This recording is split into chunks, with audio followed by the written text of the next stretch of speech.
Hello, and welcome to another riveting episode of Furries in the Media, the series that reviews video clips and other media based on how the furry fandom is represented. Today, we'll take a look at an episode of ER from way back in 2001, Fear of Commitment. Shouldn't it be called Fur of Commitment? Well, the main story arc in this episode doesn't actually deal with furries at all. The main story is that Abigail Lockhart, no relation here, is dealing with having her mother committed into psychiatric care because she is a danger to herself. Dr. Weaver, on the other hand, is the one who gets to deal with the furries in this episode. Let's see what sort of tomfoolery she gets to put up with. Approximately 38-year-old male pushed down in an altercation. No LOC, point of tenderness, dementia, clavicle. I thought you said there was no LOC. He's faking. Vitals are completely normal. There's no chest or belly pain. What's his name? He refused to give us his name. Said it was Opossum. Oh, his name's Brett Paxton, and he's crazy. What's this? Human bite to the left hand, no other injuries. I'm gonna need stitches thanks to this fruit. Hey, cool it. Okay. Take the possum to exam one and get the kangaroo to suture. Come on. I like that name, Opossum. It's a lot like the punny names that furries would have used back in the early 2000s. Does the kangaroo guy have a name? He doesn't have a name. Why don't we call him Roo? I think that's a good name, Sam. Would real furries behave like Opossum? No. I don't think that even the furries who feel the strongest attachment to their fursonas, or furry personas, would act this way. Furries may act like animals from time to time, and it's usually just that, an act. It is something that can be turned off in situations where it's not socially acceptable to act like an animal. Like this situation, where the doctor's time is better spent keeping other patients from, actually dying. Would being a furry make someone act like that? No. If being a furry made people act like animals with no regard whatsoever for their immediate surroundings, Roo would be hopping instead of walking.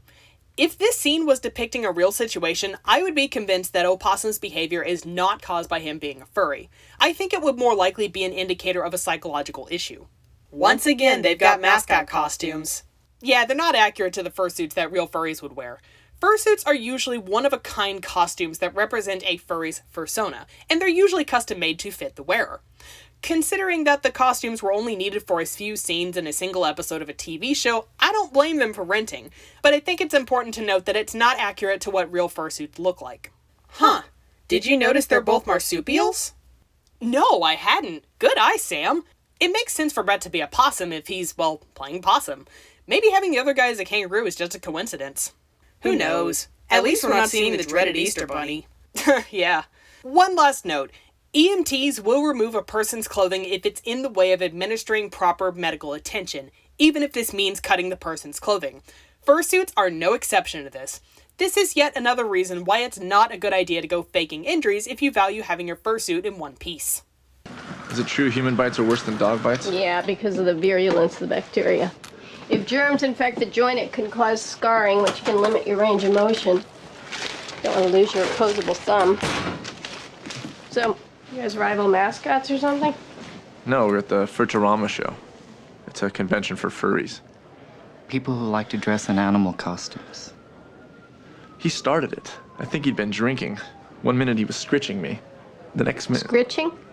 Scratching, mock grooming. Sort of our version of a handshake. Next thing you know, he's got his hand in my pouch. So I decked him.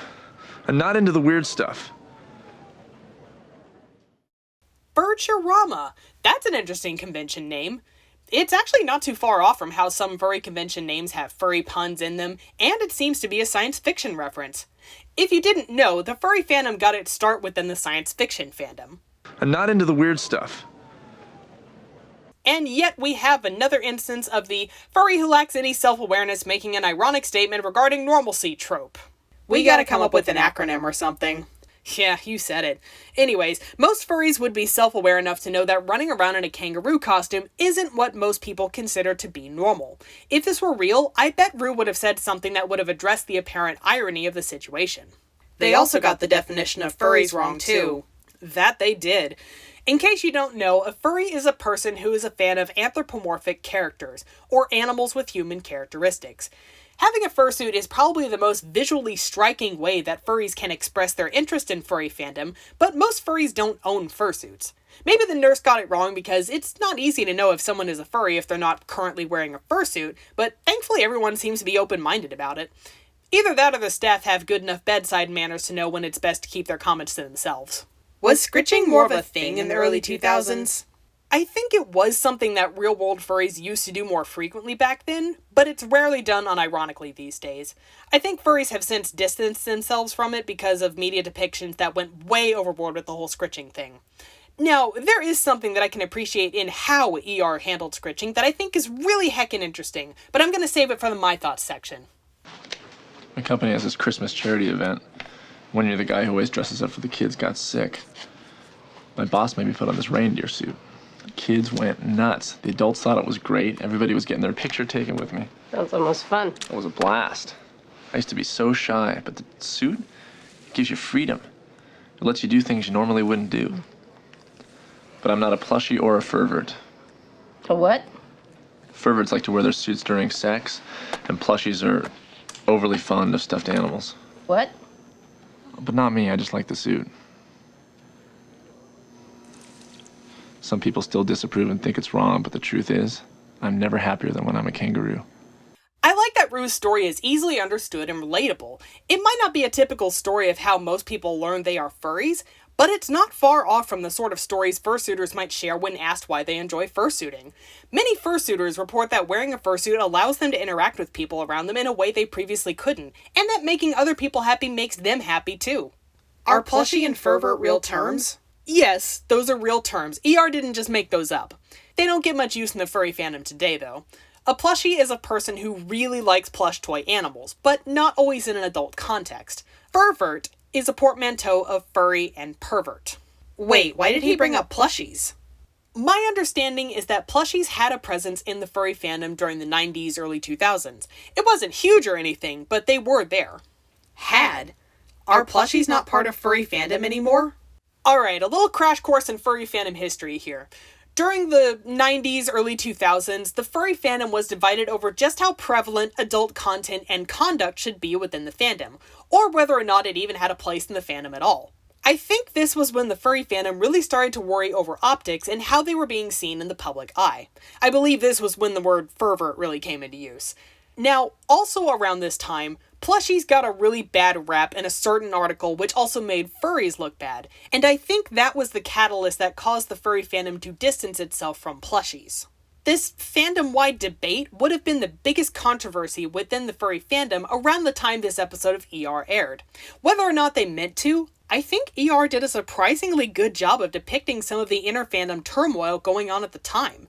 Between the apparent innocence of Rue's backstory and him distancing himself from the adult side of furry fandom, this seems to be a pretty accurate representation of the sort of opinions a furry from this era might have held. Can we really take Rue at his word? Considering that the entire story arc with the furries is 2 minutes long and it isn't terribly deep, I think we're okay to take Rue at his word that he's not into the adult side of furry fandom. This next clip is going to need a little bit of context. In another story arc, it turns out that one of the patients in the hospital used to host a children's puppet show that Dr. Weaver was a fan of when she was a kid. On her way out of the hospital, the patient gives Dr. Weaver one of the puppets from the show, a calico cat named Mr. Whiskers. Hey, Randy, have you seen my puppet? You what? Mr. Whiskers. I can touch it, trust I me. can't believe that somebody would steal that. So where do you guys want Super Larry? Exam 1. Oh, the possum guy's still in there. Okay, well, let's get rid of him. Mr. Paxton. Mr. Paxton. You still playing possum? Mr. Whiskers. Everything up to this has served as setup for the payoff in this final scene, and I think Rue was the perfect character to introduce the audience to this side of furry fandom. He's in the know about furry fandom, and he's a relatable character. The biggest thing I don't like about this scene is that this is the last image that the audience sees of furries. But does it undermine what Rue was saying about himself? You know, I don't think it does. Opossum's actions do not contradict what Rue was saying because Rue was talking about himself and not furries as a group or anything. But that's if we look at this scene in a vacuum without taking into consideration the long-standing history of media depictions of furries as one-dimensional stereotypes. If it weren't for depictions like those, I would be perfectly happy to accept that this scene probably would have no effect on the furry fandom's image whatsoever. I worry that if this scene were viewed with the confirmation bias that all furries are into adult activities, this scene, even as brief as it is, would only further validate that belief. Now let's take a look at those review stats. Information accuracy is 63%, and the spirit is 50%, giving us an average of 57%. And now time for my thoughts. I never watched ER back when it was on TV, and I didn't even know that there was a furry episode until after I'd already become a furry. When I first watched this, I was expecting stereotypical depictions of furries, and on the surface, ER didn't disappoint. Is this a good depiction, even without the context of furries getting a bad rap in other media depictions? Not really. But if I'm being totally honest, this episode defied my expectations in ways I didn't expect. First off, the furry convention name, Furturama, seems to reference science fiction, which was where furry fandom came from in the first place. Then I noticed that Rue and Opossum's interpersonal conflict seemed to parallel the real conflict that was going on in the furry fandom around that time. Once is a fluke, twice is a coincidence, 3 times is a pattern? Yeah, that's kind of where my head was at. Obviously, the writers didn't do their complete due diligence in the research because they should have gotten the definition of furries correct if they had. But those 2 details I mentioned were too accurate for me to ignore. I still couldn't help but wonder if there wasn't a third instance of some insignificant detail in this story arc that had some basis in reality, and I found it in the most unlikely place. What was it? It was the mention of scritching. Really? Isn't scritching part of the negative furry stereotype? Yeah, it is, but it was how scritching was used in this case that got my attention. Rue and Opossum had different expectations of what scritching meant to them.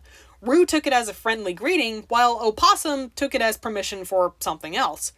The writers didn't just use scritching as some universal activity that all furries enjoy doing.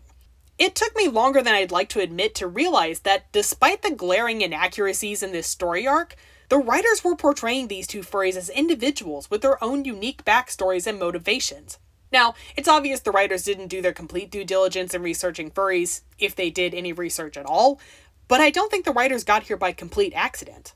So what do you think really happened? Well, I can't be completely sure, but maybe it was a mix of hard work and a little bit of luck. I have no doubt that the writers who worked on this story arc are damned good writers. Maybe the writers reached the conclusions they did by applying critical thinking to the information they had, even if that information wasn't complete or accurate. If they knew that furry fandom was associated with nerd fandom, it wouldn't be hard to come up with Furturama.